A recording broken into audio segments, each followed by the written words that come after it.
नमस्कार। नमस्कार सबको। एक मुलाकात खास व्यक्तित्व के साथ हमारे इस विशेष कार्यक्रम में हमारे साथ हैं श्री विश्वनाथ शर्मा जी, जो बापोड़ा गांव के सरपंच रह चुके हैं, अनेकों संस्थाओं से अभी भी जुड़े हुए हैं और सामाजिक कार्य में तन मन धन से हमेशा समर्पित भाव से सेवा कार्य करते हैं। आइए मैं सीधे आपको मिलवाता हूं श्री विश्वनाथ शर्मा जी से। शर्मा जी, सबसे पहले तो मैं आपका शुक्रिया अदा करूंगा कि आपने अपनी बात हमारे दर्शकों तक पहुंचाने की मुझे इजाज़त दी। आपका हार्दिक स्वागत है। धन्यवाद। शर्मा जी, आपका व्यक्तित्व बड़ा विशाल रहा है सामाजिक सेवा को लेकर, राष्ट्र सेवा को लेकर। सबसे पहले तो मैं ये जानना चाहूँगा कि इस कोरोना काल के दौरान और अभी आपका जो जीवन है उसमें समाज की किस प्रकार से आप सेवा कार्यों में अपने आप को तल्लीन रखते हैं और आपके द्वारा कौन कौन से ऐसे कार्य किए जा रहे हैं जिससे समाज का, राष्ट्र का भला हो?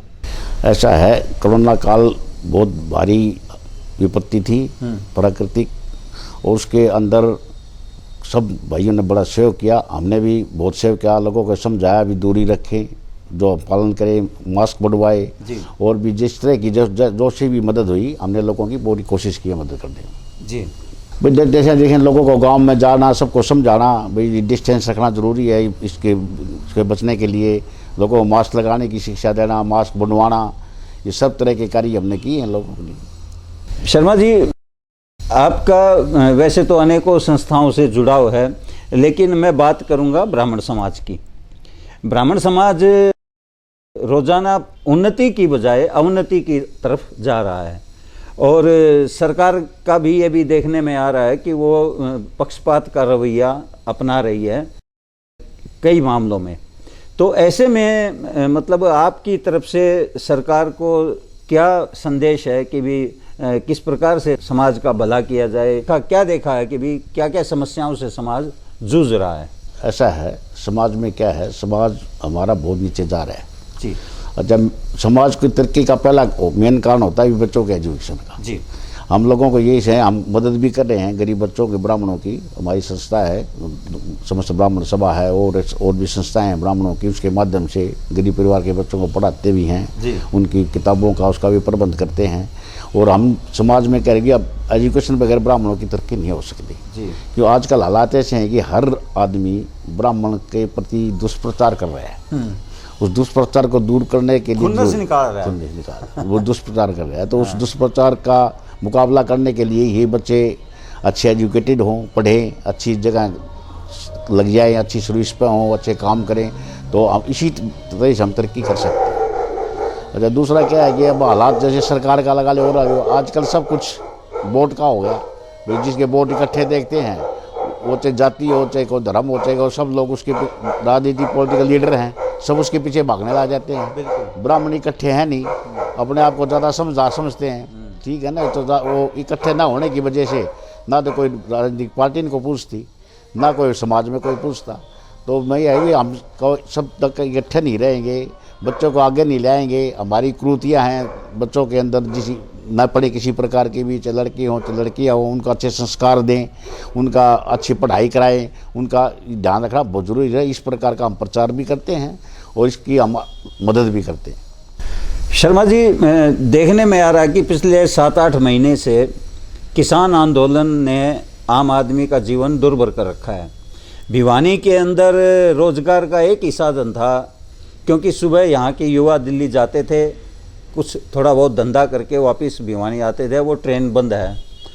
यदि बसों से जाना चाहे तो बसें भी बहादुरगढ़ तक ही जा रही हैं, मतलब सही रेगुलर सर्विस अभी हुई नहीं है।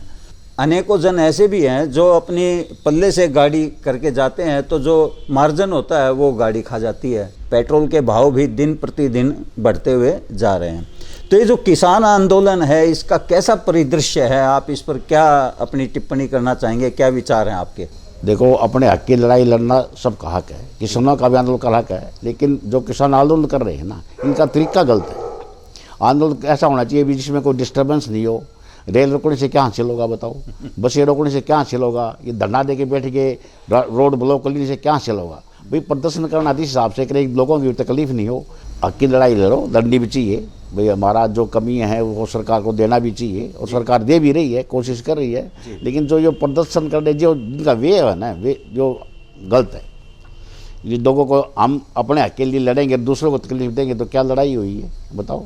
लड़ाई लड़ो, अच्छा है भाई, हम भी किसानों के साथ हैं। और भाई सरकार ने भी कोई गलत नहीं करी, सरकार तो ठीक कर रही है भाई। होल्ड रख लो, अगर आपने बाद में देख लेंगे, अगर ठीक लगे तो रख लेना, नहीं लगे तो हटा देना। लेकिन ये एक तरह की जिद्दी सी बांध ली इन्होंने आंदोलन वाले ने। कोई तरीका इनका बढ़िया नहीं है। तरीका ये होता कि हम कोई एक जगह ले लेते, वहाँ इकट्ठे होते, आंदोलन करते, जो भी दैवी प्रदर्शन करते, सत्याग्रह करते, जो भी करते, सरकार को मनाने की कोशिश करते। लेकिन जो वे है ना, इससे लोग किसान आंदोलन से अलग हो रहे हैं। लोगों बड़े महसूस कर रहे हैं भी इनका तरीका गलत है। आंदोलन का मतलब है दूसरों को परेशान, हम रोड जाम कर देंगे, रेल रोकांगे या और कुछ करेंगे, बहुत गलत है ये। आप प्रदर्शन करो, ढंग से करो। किसान आंदोलन के नाम पर किस किस प्रकार की शक्तियां इसमें शामिल हो रही हैं, आप यदि टीवी चैनल्स देखेंगे और तो आपको पता चलेगा इस बारे में। शर्मा जी, इस समय आपकी उम्र मेरे ख्याल से तो 67 साल की उम्र हो गई है। तो 67 साल की उम्र में आपने जीवन के हर पड़ाव को देखा भी है, भोगा भी है और आप उसमें से गुजरे हैं। तो मैं एक सिंपल सा सवाल पूछना चाहूँगा कि ज़िंदगी के इस पड़ाव में आकर के जब आप रात को सोते हैं, शांति से एकांत में बैठते हैं, तो क्या पाते हैं कि आपका जीवन कितना सफल है, कितना असफल है? यदि आपको बताने लायक बात हो तो मैं आपका स्वागत करता हूँ। देखो, ऐसा है, जीवन मेरा बहुत बढ़िया रहा है, अच्छी अच्छा। हमें दूसरों की मदद करने में शांति मिलती है भाई। दूसरों का बुरा मत करो, दूसरे का भला करो, भगवान करेगा। लेकिन कई बार ऐसा होता है कि आदमी कितना ही भला कर ले, उसके साथ भी घटनाएं हो जाती हैं। मेरे साथ भी होगी। वो चलो क्या पता लगता है कुदरत का भी, पिछले जन्म का अगले जन्म का क्या पता लगता है किसके साथ भगवान क्या कर दे। लेकिन मेरे तो एक ही है भाई, भलाई दूसरे की करनी, जितनी भलाई करेंगे उसमें आदमी को शांति मिलती है। और आदमी ने हमेशा सबका भला सोचना चाहिए। देखो, सीधी बात ये।